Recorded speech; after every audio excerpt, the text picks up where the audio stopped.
Salut, c'est Kenny, bienvenue dans cette vidéo. Alors dans cette vidéo, je voudrais te parler de comment diversifier ses investissements. Alors d'abord, si tu n'es pas abonné à cette chaîne YouTube, je te recommande de t'abonner. Comme ça, tu vas être au courant de chaque nouvelle vidéo qui vont sortir.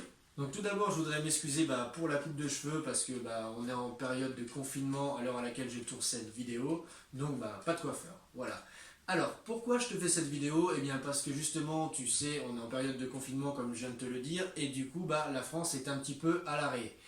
Donc là, on est dans un appartement que j'exploite en courte durée, donc si tu veux, location à la nuitée, Airbnb, Booking, etc. Et du coup, je n'ai pas de locataire. Donc c'est une perte sèche pour moi de chiffre d'affaires. Non, pas complètement le mois de mars parce que j'ai loué jusque la semaine dernière, mais par contre je pense que tout le mois d'avril ça va être vraiment zéro de chiffre d'affaires.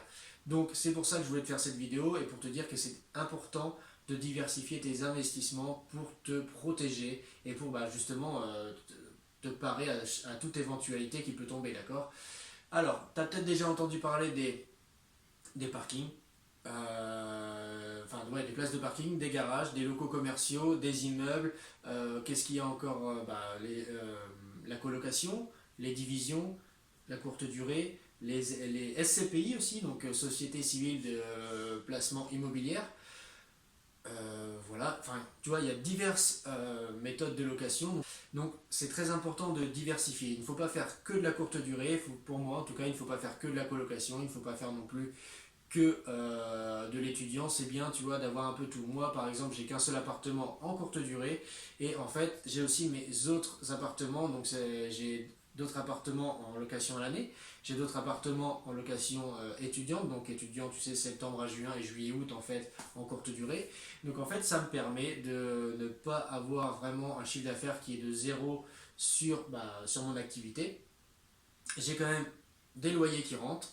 Et du coup, ça, c'est très important. Parce qu'en fait, si tu ne fais que de la courte durée, en ce moment, ton chiffre d'affaires est de zéro.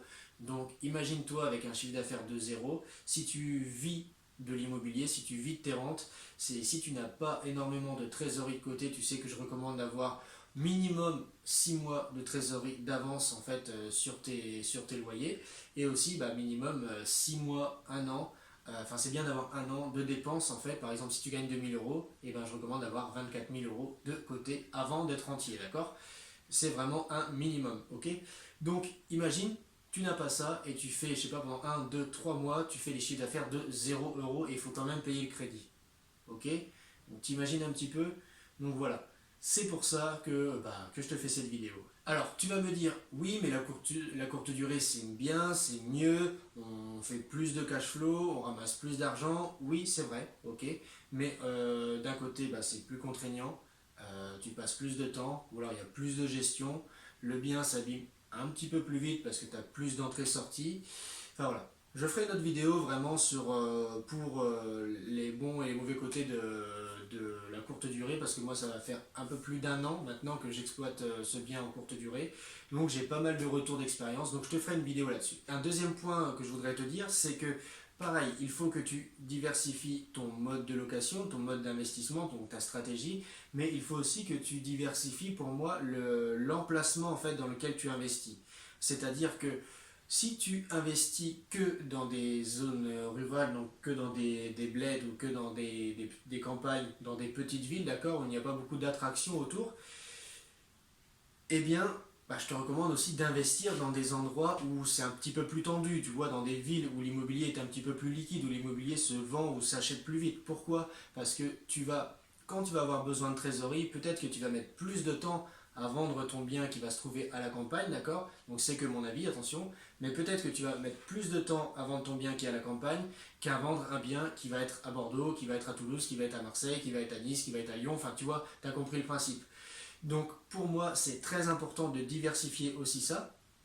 Et aussi, deuxième chose, le bien que tu vas acheter à la campagne va prendre moins de valeur au fur et à mesure des années, ok, que le bien que tu vas acheter forcément en ville. Tu vois, moi je suis dans le sud-ouest, donc vers, si tu veux, Anglet, Biarritz, Bayonne, dans ce coin-là. Donc là, il faut savoir que les biens, en fait, chaque année, prennent vraiment de la valeur. Donc si tu achètes un bien, tu fais une bonne opération, tu fais une bonne rénovation, tu apportes de la valeur à ce bien, et bien tu sais que si tu as besoin de trésorerie, ou alors même si tu sais que tu vas revendre sur un objectif de 5, 7, 8, 9, 10 ans par exemple, et que tu as mis des locataires en place, et même si tu fais un petit peu moins de cash flow que si tu investis en campagne, et bien ce bien, quand tu vas le revendre, en fait, tu vas avoir une plus-value et ça va te faire de la trésorerie, ça va te faire de la sécurité en fait quand tu vas vouloir vivre de tes investissements. Donc pour moi, ça c'est très important et c'est vraiment quelque chose qu'on n'entend pas énormément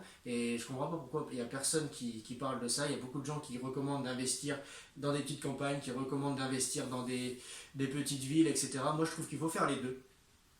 Parce que c'est bien aussi d'investir, ça a quand même son bon côté d'investir dans les petites campagnes, dans les petites villes, parce que l'immobilier il est moins cher, c'est plus facile de faire un petit peu de gros cash flow, c'est plus facile aussi de trouver des artisans moins chers, parce que faut savoir que dans les villes, les artisans des fois sont un petit peu plus chers que dans les campagnes, ok. Enfin voilà, il y a des points positifs et des points négatifs partout, mais pour moi il faut vraiment investir dans les deux, d'accord. C'est une sécurité, enfin pour moi, d'avoir un bien qui va prendre de la valeur dans le temps, ok, et que tu sais que même si tu fais peu de cash flow, même si tu fais quand même pas mal de cash flow, même si enfin je recommande toujours d'en faire un petit peu, mais tu sais que tu as ce bien-là sous le coude, et tu sais que ce bien prend de la valeur, et tu sais que tu vas pouvoir le revendre. Voilà.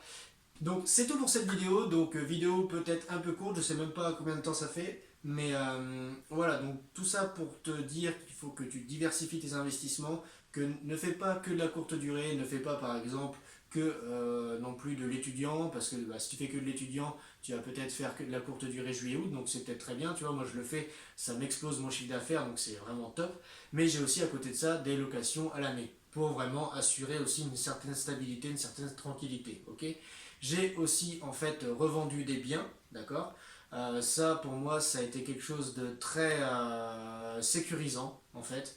Je voulais pas le faire parce que j'étais un petit peu au début attaché à mes biens et je me dis non mais ce bien là je vais le garder. Par exemple j'ai revendu le premier bien que j'ai acheté quand j'avais 23 ans, et bien je l'ai revendu. Enfin, c'est en cours de revente, donc le compromis est signé et tout. On aurait dû signer là dans les semaines à venir. Mais du coup, en fait, bah, tu vas récupérer de la plus-value et du coup ça va te sécuriser. Donc c'est aussi bien des fois de revendre des biens pour se sécuriser, pour se mettre à l'abri au cas où, d'accord. Et justement de ne pas réinvestir tout cet argent, mais d'en garder un petit peu pour, voilà, pour en cas de coup dur et d'avoir son petit matelas de sécurité et de se protéger du coup pour l'avenir. Voilà. Donc c'est tout pour cette vidéo. Si tu veux investir dans l'immobilier, si l'immobilier ça te plaît, j'ai fait une formation qui est complètement offerte, ok. Tu cliques dans le lien dans la description et tu vas arriver sur une page, tu mets ton prénom, ton adresse mail et je t'envoie 5 vidéos, pardon, une vidéo par jour, du coup pendant 5 jours où tu vas voir comment trouver une bonne affaire, comment te faire financer à 110% et qu'est-ce qu'un financement à 110%. Tu vas voir comment mettre tes locataires en place, comment gérer tes artisans et tout ça sans payer d'impôts. Donc voilà, donc c'est tout pour cette vidéo. Je te souhaite une bonne journée, une bonne soirée. Je ne sais pas quand est-ce que tu vas regarder cette vidéo. Allez, à bientôt. Ciao.